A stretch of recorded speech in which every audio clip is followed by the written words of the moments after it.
Hi everyone, it's Brett with It's Pickin' Time. I wanted to talk a little bit today about not so much a specific jam of the day, but about the context of practice. And this is what I've been telling my students, and I didn't simply make it up. I got it from other places, some mentors of mine, but kind of took pieces from different places and put it together into my own. Any teacher should have a very good idea of what they're teaching and of the order in which they're teaching it. So, number one, no matter if it's English or guitar or underwater basket weaving, you should have, first of all, you should know what's essential to know so that you can learn your craft.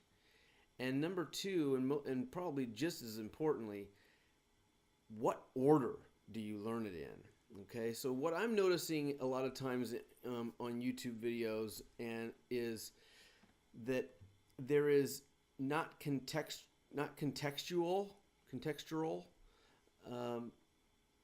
study, but more situational. If you want to learn, for example, if you want to learn this song, then do these things and you learn that song.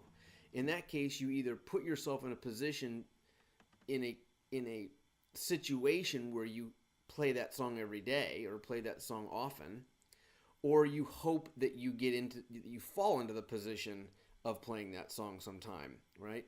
And so obviously hoping that you're walking down the street and someone says, "Hey, do you know this song X?" is not going to happen, right? So you either put yourself in that position by playing it live every day, or you're the owner of that piece of work, that body of work, where you actually do play your work every night, in a bar or in front of 5,000 people, 10,000, whatever people. But it's important to know what order you're learning things in and what's essential to learn. So, for instance, do I need to learn a bar chord C? Probably not. For the most part, if you're just starting out, definitely not. Do I need to know how to make chord shapes? All the open chord shapes: E, A, D, G, C, an F chord, A minor, E minor. Yes, you definitely need to know. Those are essential. Being able to drop into those chords is number one in playing music. The strumming hand is already, I believe, the strumming hand's already way ahead of the fretting hand. So we work a lot of the fretting hand work because this is the hand. The fretting hand is the hand that's upside down and backwards basically, and we're trying to figure out how to move that hand. Okay. So those are that's what I would say if I had to boil it down. That's the essential. That's essential. Dropping into an E, dropping into your A, however you do it, dropping into your C. And then in what order? Well, that's up to you. It depends on how much time you've got, what your goals are, right? I mean, obviously having a goal is paramount to a lot of this stuff because it's very important to know what you want to get, what you want to achieve. If you want to finger pick a specific song, then grabbing a plectrum isn't going to be helpful to you, right? If you want to be able to strum in a bluegrass band, it's probably going to be imperative that you learn to strum fairly quickly at some point. So your goal is important. It should always be revisited, and you can revisit it every day, every 2 weeks, every month. I would say at least every month you should revisit your goal. Your goal should be written down, and it should be specific. An example of a terrible goal is I want to get better at guitar. That's not a good goal. It might sound like a good goal, but it's not specific enough. But if I say I want to be able to play the E and to A chord, right? If I want to be able to play, I want to be able to play the E to A chord, right, at a certain beats per minute by 2 weeks from now. Now there we're talking. Now we're talking about a serious goal. That's something you can quantify. That's something you can work back. If it's 14 days, you can work backwards, and then at 7 days, if you're nowhere close to it, then you realize, oh, I either need to change how I'm making these chords or transitions, or work longer at it per day. Okay, so there's a lot of things we can do to figure out the context of practice. Why are we practicing what we do? A lot of the exercises I'm doing, these jams of the day, they're simply made for you to get behind the guitar and noodle around for a little while. There is always going to be a song that you can play, but just know this: if you can play the E to A to D, then realize that you're practicing. In effect, you're practicing all the songs that have E and A and D in them. Okay, not just the one song that has E, A, and D, or D, A, and E. Okay, so it's important to know that, and it's a hard sell for a lot of people, because I think a lot of people really want to be able to just play a song. Okay, and I would say this: that's awesome. If that's what gets you into playing guitar and keeps you there, play your cover songs every day. But understand this, and make no mistake. If you're playing a cover song from somebody who is probably well known, let's just say it's Ozzy Osbourne, okay? Zakk Wylde or Randy Rhoads, those guys, when they made the song that you're trying to play, they had already put in their 10,000 hours, okay? So in effect, you're coming in trying to do black belt stuff as a white belt, okay? And what that means is black belt is like expert level stuff, and white belt is I don't know jack about anything. So it's really hard to just jump in and start learning cover songs if you don't have at least some very basic movements down, which is getting into the chords, okay? So patience is a key here. Right? We have to get past the initial discomfort of playing by pushing on strings. I do it by pulsing and some other exercises like sliding on some of the strings. And then moving between the chords so that they're clean and clear. So these are all really important things that might take a month or two, and that's if you really, really are dedicated and are disciplined to play 20 minutes a day.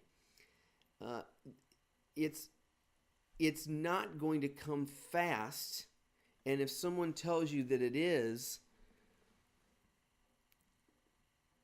take heed. Okay, so I actively say that I can teach you how to play a song, in 3 to 6 months. I have students that have that, and I'm talking. Let me go back and explain that.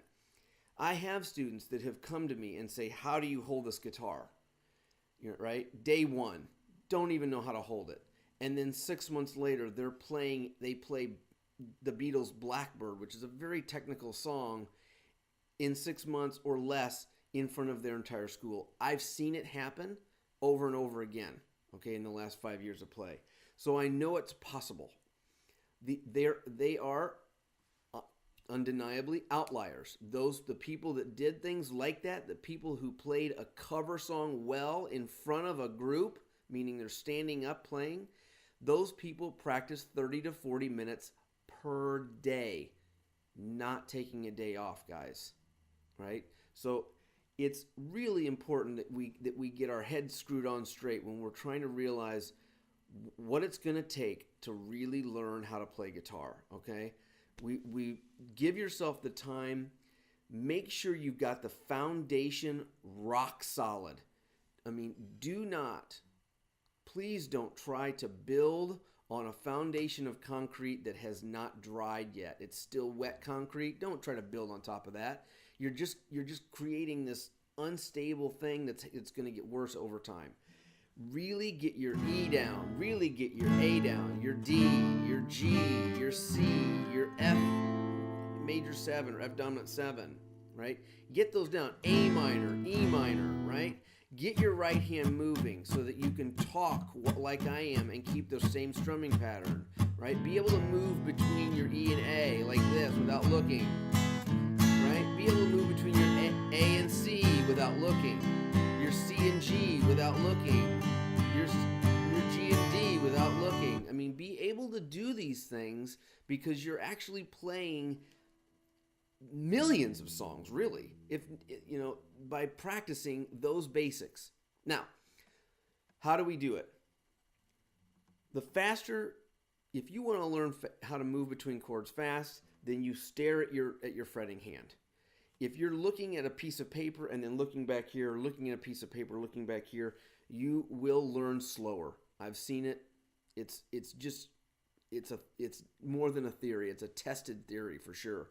So if I have a C to G transition, if I'm watching my hand, then I'm going to get there faster than if I'm looking around at a piece of paper, a cover song. Okay.